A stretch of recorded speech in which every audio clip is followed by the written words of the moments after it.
बेमान होगा। गौ माता के संरक्षण और संवर्धन के लिए भी ईमानदारी से अपने स्तर पर प्रयास करें तो गौ माता तभी बच पाएगी। पहले इनको कहा जाता पशुधन, अब सिर्फ पशु रह गए, धन खत्म हो गया।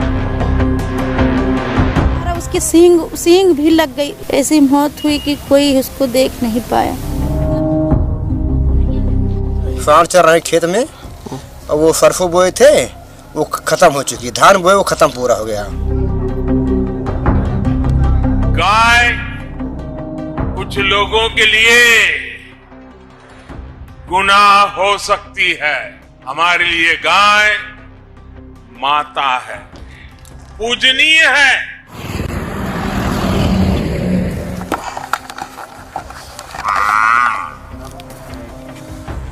गाय या सांड से कभी डर लगा है आपको? अगर नहीं तो अगले कुछ मिनट आपके लिए बेहद जरूरी हैं।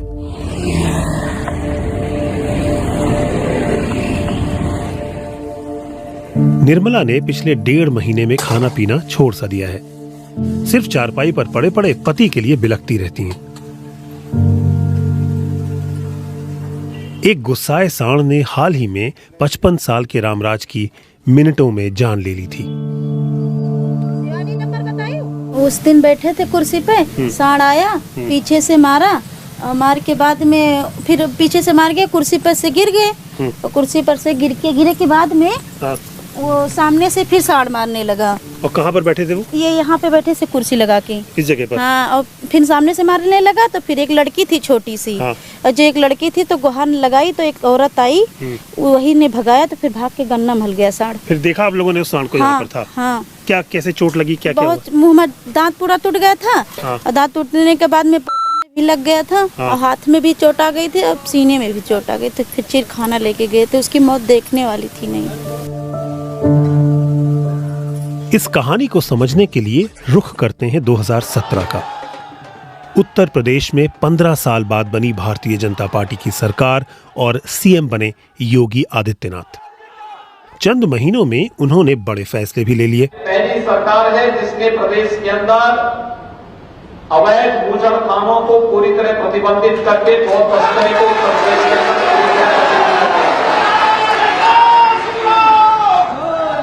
जो व्यक्ति उत्तर प्रदेश के अंदर गौ हत्या की बात तो दूर, गौ पे क्रूरता करेगा उसकी जगह जेल में होगी। अवैध बूचड़खानों के बंद होने के साथ कथित गोमांस खाने और गाय की तस्करी के नाम पर कई हिंसक वारदातें भी हुई। उत्तर प्रदेश की सड़कों पर आवारा मवेशियों की तादाद बढ़ती जा रही थी। बढ़ रही थी उनकी भूख भी। दिन में 12:30 बजे मैं अपने खेत में जानवर घुसे थे, उनको हाँकने के लिए गया, वो मेरे को दौड़ा लिए। फिर मैं वहाँ से भागा, तार आगे बंधा हुआ था, तार से नहीं निकल पाया। फिर किसी तरह भागने की कोशिश किया, हाथ उसमें फंस गया। फिर मैं अपनी जान बचाकर भाग के आया। बड़े शहर या छोटे गांव, यूपी ने मवेशियों का ऐसा आतंक पहले शायद ही देखा हो। पालतू जानवर सड़कों पर आते ही हिंसक भी होते गए। भूपेंद्र दुबे दिल्ली में नौकरी करते थे और कोरोना की पहली लहर के लॉकडाउन में घर लौट आए थे। बच्चे के लिए टॉफी लेने गए थे, लेकिन बाजार में एक सांड ने उन पर हमला बोल दिया। तो मैंने बताया उनसे कि घर का सामान ले आइए, बोले ठीक है। इसके बाद में फिर क्या हुआ क्या नहीं हुआ, मैं 8:45 बजे फ़ोन की उनको, तो बोले 5 मिनट में मैं घर पहुंच रहा हूँ। 5 से 10 मिनट लगेंगे घर पहुंचने में। उसके बाद से उनसे मेरी बात नहीं हुई। अब कैसे परिवार कैसे चलता है? कैसे चलता है क्या, वो मेरे पिताजी हैं, खाने पीने की व्यवस्था वही करते हैं, वैसे चल रहा है। कोई है थोड़ी ना देखने वाला।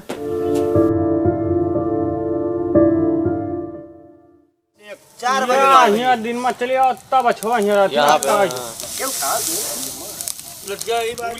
आधी रात का समय है और जाड़ा जबरदस्त है, लेकिन ये गांव वाले इस वक्त घने जंगलों के बीच अपने खेतों में नाइट पेट्रोल पर निकले हैं। और ये लोग ये तब तक करेंगे जब तक एक फ्रेश टीम इनको रिप्लेस नहीं कर देती। ये एक रूटीन सा बन चुका है और इस सिलसिले से ये सभी लोग नाखुश हैं, क्योंकि इसके अलावा इनके पास इस वक्त कोई और विकल्प नहीं है।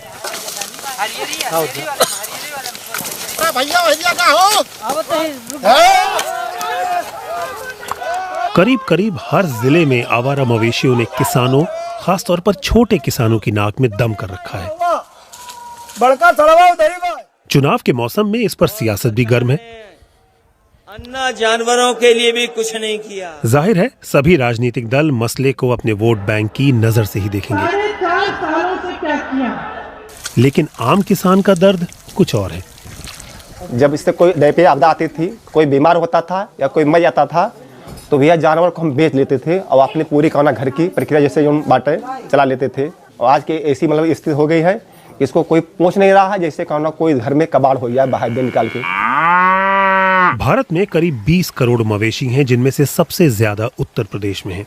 सरकारी आंकड़ों को खंगालने पर पता चला कि औसतन जहां देश में आवारा मवेशियों की आबादी कम होकर 50 लाख पहुंची है, यूपी जैसे कुछ राज्यों में ये 15% से ज्यादा बढ़ी है। राजेश कुमार वैसे तो अपने चाइनीज ठेले के लिए मशहूर हैं, लेकिन खेती भी करते हैं। कि हम यहाँ पर जैसे दुकान लगाते हैं, हफ्ते में या 15 दिन में 2 दिन 1 दिन बंद करके हम जाते हैं, जो है खेत में जाते हैं, वहाँ पर खूंटा गाड़ते हैं। खूंटा गाड़ करके तार या रस्सी वगैरह सब बांधते हैं। रस्सी वगैरह बांध कर जो है उसको देखते हैं, फिर अगर जो है 7 दिन में 8 दिन में फिर जाकर देखते हैं। हम लोग दुकान यहाँ बंद कर देते हैं, हर्जा बहुत होती है, लेकिन क्या करें इसमें। लेकिन कुछ लोगों के पास तो सिर्फ फसल ही है पेट भरने के लिए। खा लिया है धान सब, और हम वहाँ साहब रोए हैं, उस खेत में हम साहब रो पड़े हैं। साहब तैयार कर लिया किसी तरह, बहुत खा लेंगे। परेशान होके चिल्लाए, हम लोग इकट्ठा होके कहने लगे क्या हुआ। हमने कहा ये धान देखो सब खा लेंगे। इतनी परेशान मजबूरी नहीं। यूपी सरकार ने 1.5 साल पहले गोहत्या कानून को सख्त करते हुए 10 साल तक की सजा तय कर दी थी। सरकार का कहना है कि प्रदेश में 5300 गौआश्रय हैं, जिनमें लाखों मवेशियों को रखा गया है। जाहिर है इनमें से अधिकतर आवारा रहे होंगे। आप उनको आवारा पशु न कहिए, मैं कहूँगा कि वो गोवंश कहे जा सकते हैं। क्योंकि कोई भी आदमी बुजुर्ग होगा जो भी इस मृत लोक पर पैदा हुआ है, आज नहीं कल, हर चीज़ की उम्र है मृत लोक पर। तो अगर कोई गाय हमको कल दूध देती थी, आज नहीं दे रही है, तो हम उसे भगा नहीं सकते। हम सब हिंदू समाज के अंदर है और संस्कृति को मानने वाले लोग हैं, तो निश्चित रूप से सरकार ने उसकी योजना बनाई है। समाज से भी सहयोग लेके हम उसकी योजना बना रहे हैं, और ये अभी थोड़ी मोड़ी समस्या दिख रही है तो हम उसका समाधान तलाशे हैं। मुख्यमंत्री ने हाल ही में निर्देश जारी किए कि बाहर घूम रहे सभी मवेशियों को गो आश्रय पहुंचाया जाए और इन आश्रयों की तादाद बढ़ाई जाए। मगर ये उतना आसान नहीं जितना दिखता है। इस तरह की जो गौशालाएं हैं ये सरकार ने बनवाई हैं, जिसमें मवेशी रखे जाते हैं, जिनकी देखरेख की जिम्मेदारी आपकी होती है। क्या ये गौशालाएं काफी हैं जितने मवेशी? क्योंकि चारों तरफ हमें सिर्फ आवारा मवेशी दिख रहे हैं। काफी तो नहीं है सर, काफी नहीं है। नहीं, काफी नहीं है, जितनी बनी है काफी नहीं है।